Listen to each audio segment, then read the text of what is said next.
बिस्मिल्लाहिर्रहमानिर्रहीम। अस्सलाम वालेकुम जमात इज्तम। आप अपनी किताब कमल, उर्दू की किताब कमल खोलें। इसका सबक हम आज पढ़ रहे थे शहरी दिफा। इसको हमने 3 हिस्सों में तकसीम करके पढ़ा है। उम्मीद है आपको इसकी अच्छे तरीके से समझ आ गई होगी। आज हमने इसकी मश्क के सवालों के जवाब हल करने हैं, जो कि मुख्तसर सवाल हैं, और ये तकरीबन 7 सवाल हैं।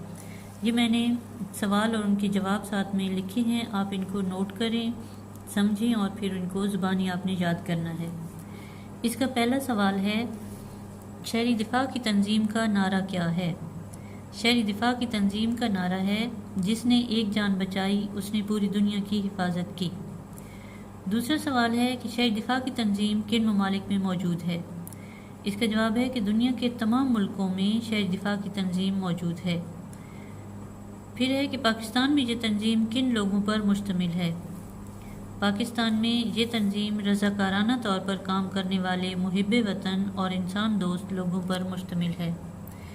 सवाल नंबर 4 है कि शहरी दिफा की तरबियत के लिए इदारे पाकिस्तान के किन किन शहरों में कायम हैं? इसका जवाब बनता है कि पाकिस्तान के तमाम बड़े शहरों में शहरी दिफा की तरबियत के स्कूल मौजूद हैं। सवाल नंबर 5, शहरी दिफा का एक्ट कब मंजूर हुआ, यानी इसका कानून कब बना? शहरी दिफा का एक्ट 1952 यानी 1952 में मंजूर हुआ। सवाल नंबर 6, जंग के दौरान अमवात में इजाफा किस वजह से मुमकिन है, यानी उसकी सबसे बड़ी वजह क्या होती है?